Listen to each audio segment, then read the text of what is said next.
Welcome to the Hidden History series. In this episode, we will discuss the history of electroculture.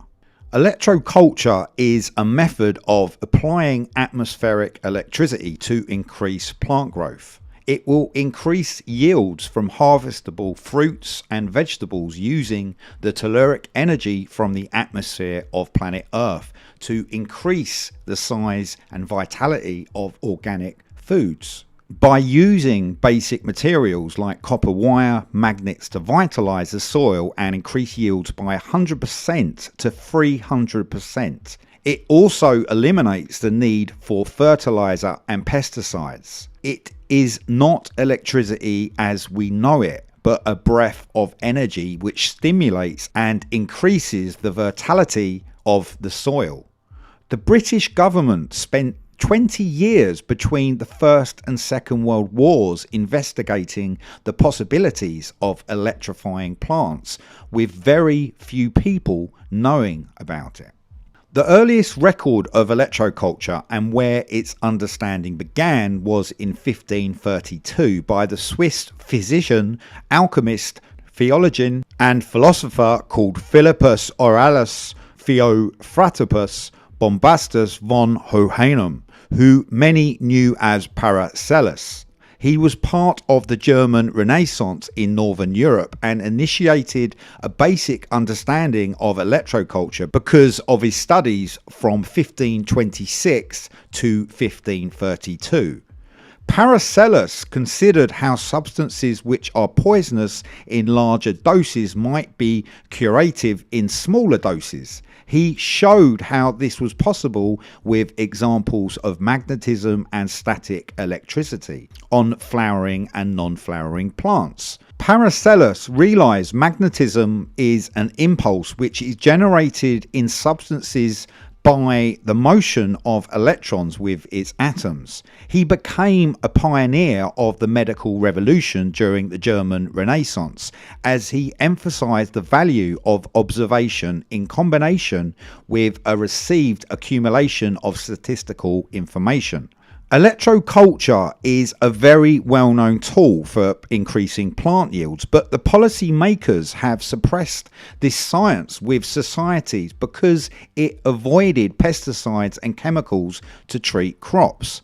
Also, by increasing the abundance of food harvest, communities could live away from authoritarian control. In 1749, the French clergyman called Jean-Antoine Nollet, also known as Abbé Nollet, a French clergyman and physicist, did a number of experiments with electricity and discovered osmosis. Osmosis explains how kidneys clean our blood, how plants control photosynthesis, and in part how cells control their internal environment. He was the first to report a phenomenon that is very well known today as electrostatic spraying. He noted that water flowing from a vessel would aerolize if the vessel was electrified and placed near electrical ground. In the late 1770s, Bernard Germain Etienne de la Villesolane began some experiments watering which, as he put, it had been impregnated with electrical fluid. He published a 700-page long essay on electricity in 1781, which reported his findings that the germination of seeds and the sprouting of bulbs was faster when plants were electrified and grew to larger sizes. In 1785, the venerated French physician called Pierre-Nicolas Berthelon, who some knew by the name of Abbé Berthelon, produced his magnetic harpsichord, which was an early acoustic carillon-type instrument operated by magnetic attraction.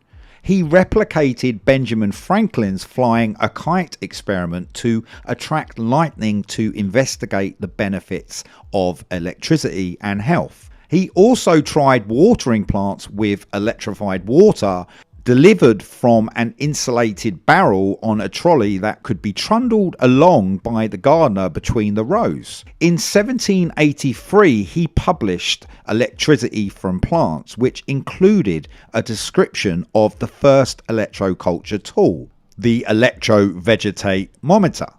Berthelon set up miniature lightning conductors to collect electricity from the atmosphere and then distributed the charge via wires across the garden. Moving forward to the 1840s, there was a whole new set of experiments done, and Alex Bain invented what was called the earth battery in 1841. Bain's device operated on the same principles as a modern day battery, except the zinc and copper plates were placed into the soil and connected above ground by wires.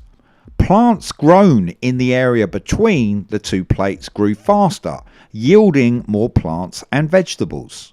In 1844, Robert Forster, a Scottish landowner of Findrassy near Elgin, used what he termed atmospheric electricity to substantially boost his barley crop. Details were reported in the British Cultivator in March 1845. Forster was no pioneer here, as there were plenty of amateur scientists who had never stopped trying to perfect a way of getting electricity to boost plant growth. He only developed an idea that was very well used among communities at the time. But of course, it was Forster that took the credit as the developer. In the 1880s, Professor Carl Selm Lemstrom of Helsinki University, a geophysicist studying the aurora borealis, or the northern lights, began to wonder if they had an effect on plant growth because he noticed that the trees in the far north grew rapidly despite the short growing season. This led him to start experimenting with the effects of atmospheric electricity on germination and plant growth. Lemstrom's results attracted international attention, and he was able to conduct some of his later experiments in collaboration with other scientists in Sweden, Germany, and at Durham College of Science. During April 1905 to February 1908, the famous Russian-French philosopher and Russian-French inventor called George Lukovsky discovered that spirals of wire could be used to improve the health of trees, plants, and humans. Apparently, the Lukovsky coil was an inductor capacitor circuit that also became known as a resonant or tuned circuit, which could enhance the growth rate of trees and plants. Such a metallic instrument was the result of Pierre Nicolas Berthelon's having inquired into the essence of magnetism and electricity by the usage of acoustic patterns.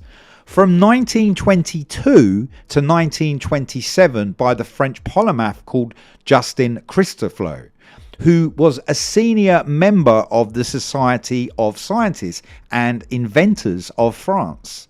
And from 1943 to 1948 by the incredible Austrian naturalist and water wizard called Victor Scharberger.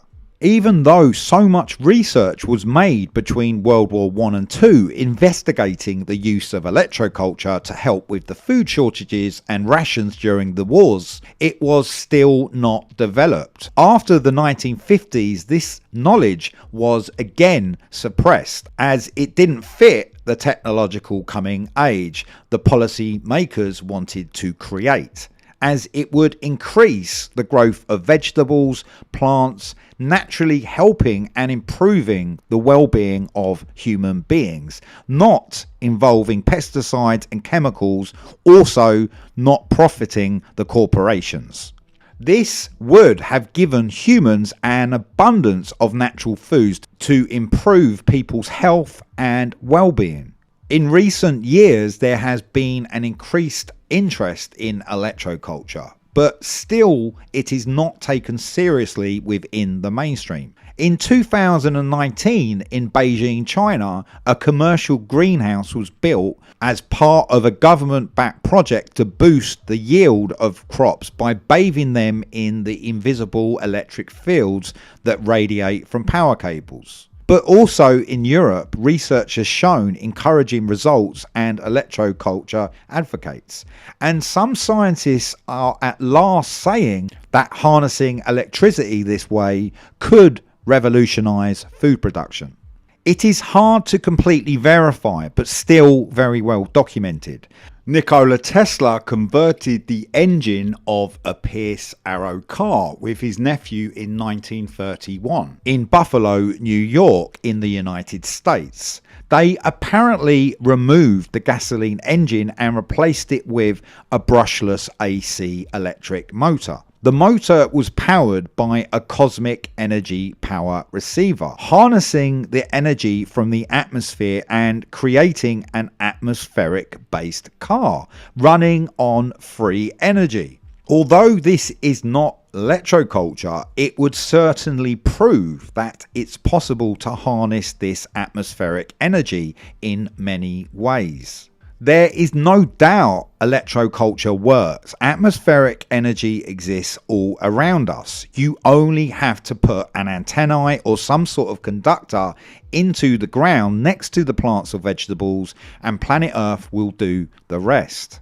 Electroculture antennae can be built with wooden dowels or copper pipes and using conductive wire spiraled up from the base. Then, by placing next to your fruits, vegetables and plant life, this will increase the growth by doubling and sometimes up to 3 times the amount of a normal yield. All the information and research is out there with this simple, effective and suppressed science to create an abundance of natural foods, and it is for us to rediscover so we reintegrate it into society.